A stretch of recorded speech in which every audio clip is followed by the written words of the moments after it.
The Centauri patrol fleet had encountered hundreds of species during their exploration duties. None had prepared them for what emerged from the jump point near Sector 7. Captain Tsara's sensors detected the vessel before visual confirmation, a massive signature that defied conventional design principles.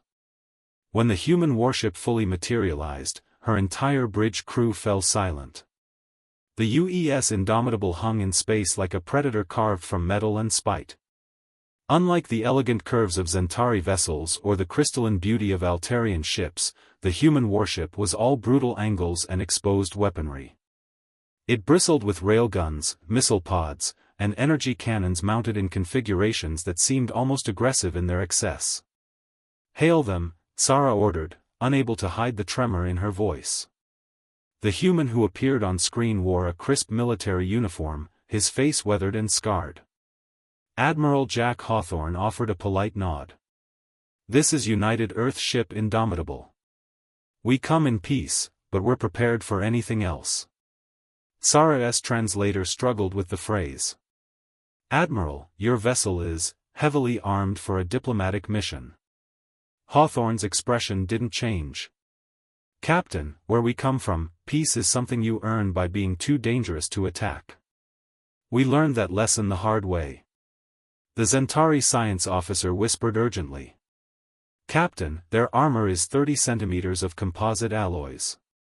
Their reactor output exceeds our entire fleet combined. And those weapons," she paused, mandibles clicking nervously, "they're kinetic accelerators. They fire solid projectiles at relativistic speeds." Tsara felt her blood chill.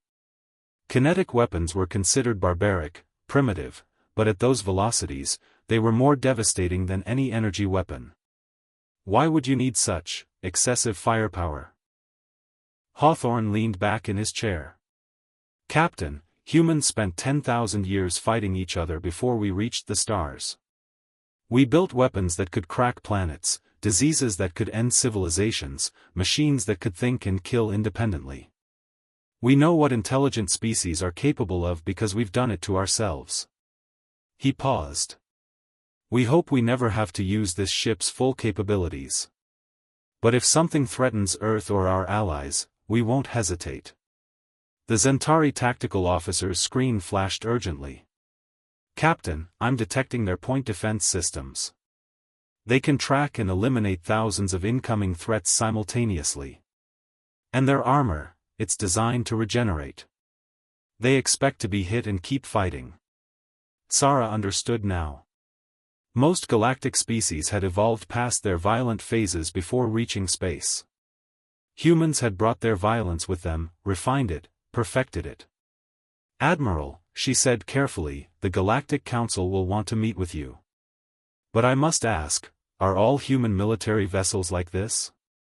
Hawthorne's stern expression finally cracked into a slight smile. "Captain, the Indomitable is one of our smaller frigates. We have ships that make this look like a shuttle." The bridge fell silent again. "However," Hawthorne continued, "we'd prefer to be friends. Humans make terrible enemies, but we make even better allies. We protect what's ours, and we consider our allies as our own." Tsara made her decision. "Admiral, I'll personally escort you to the Council. But I suggest we prepare them.